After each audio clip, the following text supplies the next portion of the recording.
classic rivalry was the centre stage when United hosted Liverpool, and in an upset win, United came out on top 2-1 thanks to goals by Sancho and Rashford, with Salah scoring the consolation for Liverpool. The XG does have United edging it out on paper, but what tactics did Ten Hag and Klopp use? Let's take a look. We'll begin with Liverpool in possession and United out of it. Initially, Liverpool were building up with a fairly traditional shape, with a back two of Gomez and Van Dijk, whilst Robertson and Alexander-Arnold would start deeper to begin with. And United's press shape was adaptable. Rashford would always be one of the pressers, choosing which centre-back he was going to press. It would then be up to the far side winger to become the second forward, pressing the second centre-back in order to apply that pressure, whilst Fernandes would move on to a pivot. This would leave the far side fullback free. However, United were banking on the pressure from the forward, making this a much more difficult pass to make. Here you see the Liverpool shape in a rough back four, although Alexander-Arnold has moved higher in this instance. And this was the usual scenario for United, with the far side winger coming in to press alongside Rashford, so that both centre-backs could be put under pressure. At the same time, Fernandes would look to tie up the pivot, whilst the ball side winger was much more conscious of cutting out his fullback. This does potentially leave the far side fullback as the free man, but as you can see, this is a difficult pass to make under pressure. So Liverpool did have different solutions for this. With Liverpool being in a 4-3-3 and United in a 4-2-3-1, at times this could be the perfect man-to-man midfield. So one solution that Liverpool had was switch into more of a double pivot, with a man dropping alongside Henderson, so that now there was a 2 versus 1 in this scenario, making it easier to find one of the men from the centre-back. This was made possible by Firmino being willing to drop into the midfield, making it much more difficult for the second United pivot to still move on to the deeper Liverpool man. Alternatively, if Liverpool weren't going directly through the midfield, having deeper fullbacks was a way of developing an outlet option, as it would be easier to find them in these deep regions where they could then look to play forward.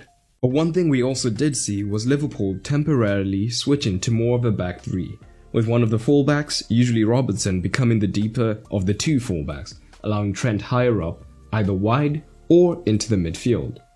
This would allow Liverpool to have a 3 versus 2 in this situation, making it much easier to play out as there was no more man-to-man pressure. But once Liverpool were behind, they switched to a dedicated back 2 in the build-up, with both of their wing-backs pushing much higher up the pitch. This did lead to problems as there would be gaping holes in the defence, and time and again we saw United win the ball back with the turnover, and their forwards and wingers were willing to attack the wider regions, and United found a lot of success in this manner, playing into the space and then looking to create opportunities. So here United are behind, and we can see that Van Dijk and Gomez are the dedicated back two, with Trent now starting much higher up, whilst Robertson can also be found higher up the pitch. So eventually, when there is the turnover, Sancho is still high up the pitch, and Eriksen makes the incisive pass looking to feed him behind Robertson.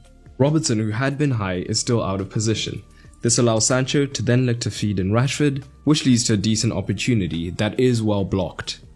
And in the build-up to the first goal, we can see that Robertson is positioned higher up the pitch. And then there is a turnover and Sancho is able to drive higher up, in behind Robertson's original position. Van Dijk is then dragged out of position, as he's looking to cover Rashford. But when the ball is played back, Fernandes is able to make that first time pass into Rashford that he can look to run onto. The ball will then be crossed into the box and it eventually leads to Sancho's excellent goal. So with both fullbacks high, Liverpool did have ways of building up with more solidity. This was primarily through Milner dropping deep when Robertson did push higher up, so that this could become a pseudo back three, allowing them more coverage of the pitch, while still allowing Robertson higher up the pitch. At the same time, this would then allow Diaz into more central regions where he could play as a centre forward, as Firmino throughout the match was looking to drop extremely deep. So, with Milner wide, Firmino could then move into the midfield. As a result, Liverpool could still find Robertson higher up the pitch, while still having a man deeper. So here we see a familiar shape, with Milner deeper and to the left, which has then allowed Firmino to drop into the midfield. This also allows Diaz to become the centre forward, as Robertson out on the left is providing the width, and Milner will look to find him. So as you can see, this shape does give Liverpool more horizontal coverage of the pitch. And United did look to adapt to this shape, becoming more passive in defence and less concerned with pressing higher up.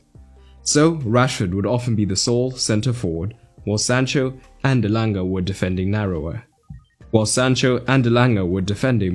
traditional wingers. But rather than staying out wide, they would often tuck in, looking to prevent the overload that could be created when Firmino was dropping deep, as Diaz would also be happy to move into the midfield at times, whilst Milner could also look to cause the overload. But higher up the pitch, this right side triangle of Salah, Trent and Elliott caused all the problems. Elliott was perfectly happy drifting over to the right, especially with Firmino dropping into the midfield, taking up his position at times.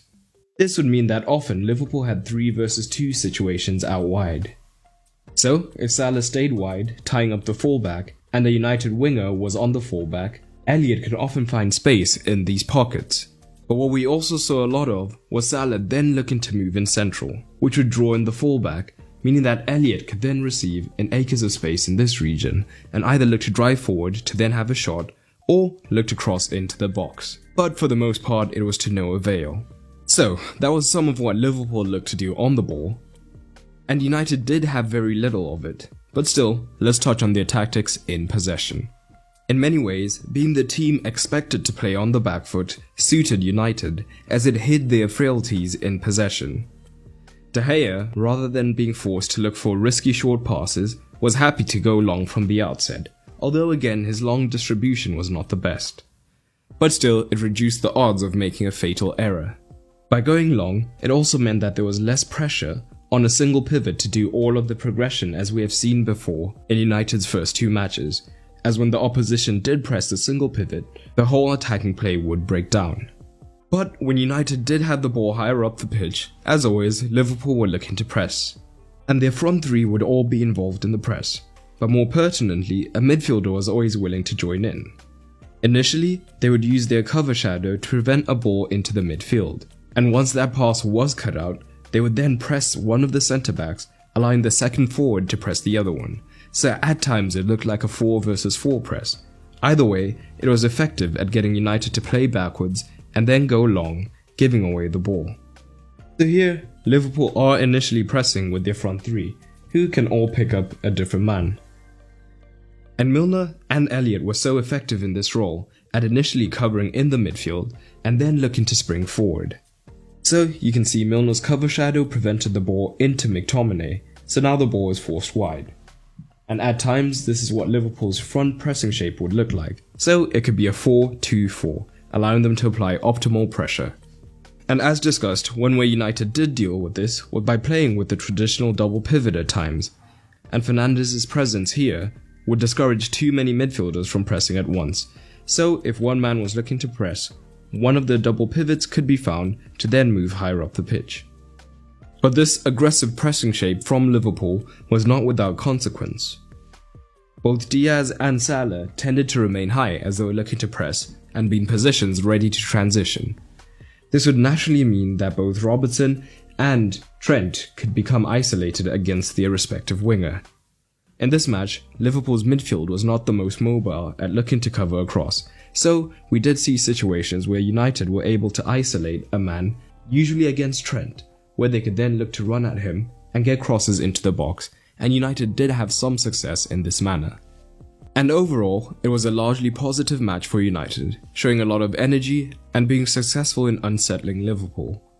However, being able to play on the back foot meant that their weaknesses in possession were not examined. Liverpool, on the other hand, will not be concerned with their start to their season, although Klopp will probably turn it around. Tactically speaking, Ten Hag earns a 6.5, exploiting the space behind the fullbacks well, whilst Klopp earns a 5, not getting his side to perform to their usual level. But what did you make of this match? And as always, not every tactic could be covered, so drop anything else you noticed down below. I hope you enjoyed this video, and if you did, you might enjoy the content available on my Patreon. Not only does Patreon help to support the continued production of content, as I am a one-man team, but it also gives you early access to videos that will come on the channel. You'll also get exclusive videos, get to vote on polls, and so much more. And it's cheaper than ever, no longer having a tier system, so everyone on the Patreon gets access to all the content. So head over to patreon.com/footballmadesimple to check it out. And a special thanks to my patrons including Robert O'Brien, Ed Salen, Vladimir Yankovic, Barnabas Durr, and Amal Sultan. But that's all for today, and remember, keep it simple.